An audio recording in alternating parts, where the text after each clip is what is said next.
Anda kembali bersama kami dalam spesial dialog dan dialog kembali kami lanjutkan. Pak Dodi, dengan kemudian diterbitkannya Undang-Undang Nomor 23 Tahun 2014, ini yang Anda ataupun pemerintah pusat harapkan antara sinergitas antara pusat dan juga daerah ini akan seperti apa? Ya, satu hal menarik yang perlu saya sampaikan adalah bukan persoalan hanya menyangkut koordinasi antara kabupaten kota, provinsi, pusat. Tetapi memang yang akan dibangun itu adalah bagaimana hubungan itu menunjukkan sebuah gerakan yang sama. Artinya sinergi itulah yang ingin dicapai di dalam rangka penyelenggaraan pemerintahan daerah itu.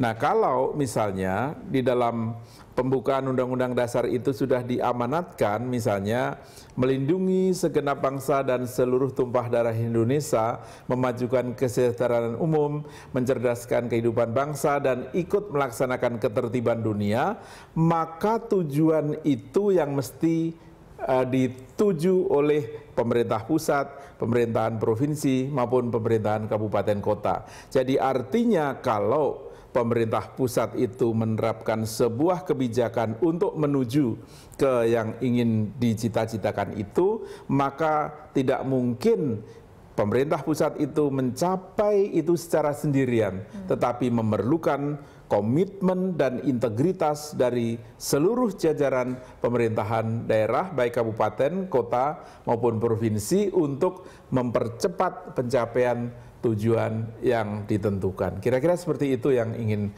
diharapkan dari terbitnya Undang-Undang 23 tahun 2014 itu ini. Mungkin dari kalangan pemerintah pusat dan juga pemerintah daerah seperti itu, Pak. Tapi dari masyarakatnya sendiri, bagaimana kemudian bisa berpartisipasi juga kemudian dan mengetahui bagaimana kemudian catatan penting dari Undang-Undang Nomor 23 tahun 2014 ini? Iya, catatan pentingnya bagi masyarakat adalah dengan baik untuk menyusun peraturan daerah di kabupaten dan kota, itu regulasinya itu kan sekarang ini yang dilakukan oleh pemerintah itu akan menyelenggarakan evaluasi terhadap perda-perda yang disusun oleh pemerintah daerah. Nah, penyusunan perda itu juga tidak hanya semata-mata oleh bupati dan DPRD-nya, tetapi memang sejak awal harus melibatkan kelompok-kelompok masyarakat, baik yang bergerak di swasta maupun yang bergerak di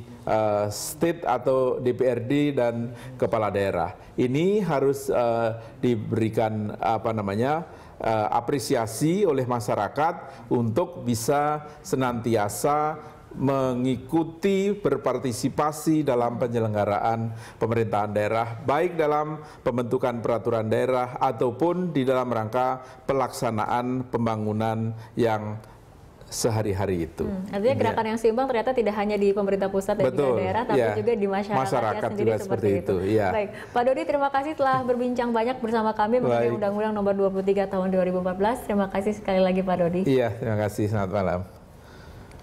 Pemirsa, demikian spesial dialog kali ini. Saya Fitri Mekantara, mewakili rekan-rekan yang bertugas mengucapkan terima kasih atas perhatian Anda. Sampai jumpa.